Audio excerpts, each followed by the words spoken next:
Councilor Dostal said around the perception of this, many people out in the city, is that many of the zoning changes do come from the planning department. So this would be a great way to open that up to more people. I think what we talked a little bit at our meeting, and Wayne mentioned in his draft here, is that our recent examples of inclusive kind of development of ordinances was the sustainability plan.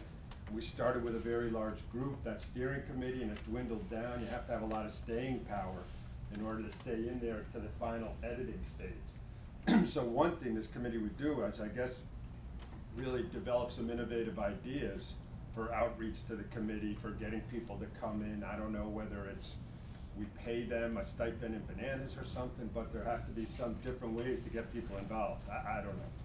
But that's what we really need, is more creative ways for getting that kind of input on a regular basis. I guess I can only talk for me personally, but I don't think that we ever envisioned that this rezoning committee would sit in a back room and like scribble away and then all of a sudden push something forward to the planning board and ordinance committee for a public hearing. I think, you know, I believe we heard like the Meadows process as one kind of model where there was a number of, you know, meetings surrounding a specific area of the city for rezoning where, you know, there was a lot of inclusion of the public and stuff like that. I don't know if we have the resources to do something as large as that, but that's the kind of model where we throw the ideas out there and then we try and solicit input and then change things that way. So I definitely don't see this this group as someone who sits in the back room and then all of a sudden it jumps out at everyone as it comes in front of the city council. And I would be happy with that kind of process. And I don't think that was the intent all along anyway.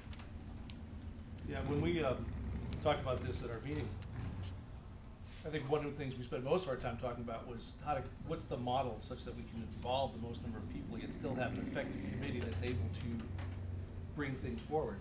If we have a committee that's so large that it's hard to get a quorum or hard to get the same people coming 2 or 3 weeks in a row, every meeting is a restart. And so the fact, you know, when we said, you know, 2 city councilors, 2 planning board members, and a mayor designee, a mayor or a designee, where we struggled was then how do we get everybody else involved? And I think that's probably the question that most of us are talking about now is how do we get as many people involved yet still make it an effective committee that can move things forward. I don't want to take 2 years like with, you know, the sustainability plan till we finally come up with something. I'd like to think that we could move a little bit faster by having, you know, a more effective committee. I'm going to go back to this goal issue again because I think it comes down to that. The goal is for the committee to recommend to the planning board and then give the planning board to the council a set of zoning changes that implement Sustainable Northampton. What does that committee need to look like? And I agree that it needs to be larger than elected officials. Well, I think we all do. Yeah. So I guess that's the first question. Is there consensus on that? That it needs to be larger than elected and appointed officials? Yes. I think there is consensus on that. So then the second level of discussion is how do you get to that next level of folks? You know, is it a neighborhood group model? Is it a stakeholder model of some sort? And that's the second place where it gets a little bit more fuzzy. Some of our neighborhoods have associations, some don't. Some have, you know, I mean, it's not as clear cut as it is.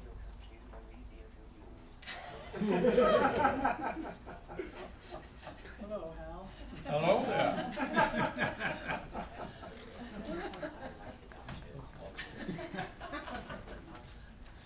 You can't shut me up that easily. So, you know, it's sort of that next level of assume this core of some mix of elected and appointed officials, whoever they are, then how do you get to this next group of people who are at the table, right? It sounds like we're talking about 2 things. One is membership and one is the task of the group. And I think that they can't be separated. There are many goals that could be met based on what the task is of the committee that you know, the membership, getting to that next level, I agree, there is consensus that community members should be involved. But what's more important, I think, is what the committee will be doing in terms of bringing in community input.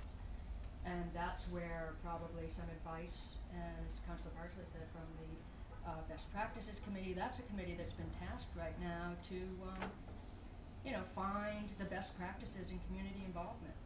So if there's a way that we can integrate, I mean, I think that some of the planning board discussions actually happened prior to our establishment of the Best Practices Committee. But here's, you know, an example of a way that we could integrate those goals. And so I don't see the membership as, I mean, I think it's very important, but I think the tasks are more important than what the membership is, because ultimately the legislative process will be the same. We're not talking about changing how we go about rezoning. It will have to still go before the planning board and then the city council. So it's really the type of work that happens at that committee. And that's how I see it. It's a working committee. So Catherine's hand, then Franny's, and then back up to Council President, and then back to me.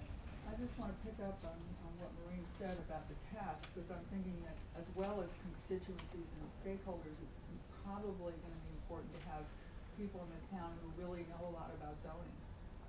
I mean, there are really professional planners and, you know, who would probably volunteer to participate in the process and would have a way of looking at it that might not get generated from people who come out of the neighborhood with their neighborhood interests. That's about membership. Well, but it's also about task. The task as you have said, is to implement the sustainability plan, and not to change the sustainability plan. I think it's to make recommendations for zoning change growing out of sustainability. Right. Right? I mean, it may be useful to see that if we have a consensus on that. I mean, do we have a consensus that that's the goal of this committee? Because that, if we don't agree on that, then we're really. Isn't it in the sustainability plan? Yeah, but it may be that you guys all endorsed it and voted for it, but people aren't actually really sure that they want to give this to a committee. So I want to see if there's a consensus on that. Look, it's, I mean, the way that it's written there is clearly an error. I mean, that there's no legislative process whereby that committee can be tasked to rezone the city. Right. I mean, we know that. So the only thing it can do is make recommendations or some other matter. But, you know, clearly that wording needs to change because, you know, Well, I the committee think can't rezone. in the larger context of the sustainability plan, that it is laid out that this committee or the rezoning has to go through the public process. But I remember specifically trying to specify that language when we were doing the editing. Just to I think make the it goal clear. here was to be more inclusive of broader than just elected and appointed officials in this committee. That was the part of the goal of creating this committee. Council. Going back to the makeup and the mission, and I think they're kind of interrelated, and I agree with the suggestions that as you change the makeup, I really think it sort of affects the mission. We have on the books right now, on the by ordinance, a committee that hasn't been used for many years, but it has an interesting model in it, and it's called the Citizens Advisory Committee, and it is made up by one appointee per ward councilor. So each ward councilor makes an appointment. I believe the councilors at large each makes 1 or 2 appointments, and then the mayor makes an appointment. And it was supposed to serve as a general advisory committee to City Hall, to the council and to the mayor. And I think a model like that, to me, speaks volumes. I think it makes a lot of sense. And I would consider, and you know, this is an idea that I haven't given it a whole lot of time, but I would consider not having elected officials on this if we wanted to use this as sort of like a think tank. I like the idea of getting experts, people with some expertise and some experience with it, use them, and then, you know, the people who are in the positions of the elected officials and appointed officials, we're going to have our time to take a whack at these ideas. You know, we're the people who are wrestle with them and amend them and change them and then ultimately vote them up and down. So why don't we start with a whole new group of eyes and ears and minds and to bring a fresh perspective on some of these things, and save us all from another meeting.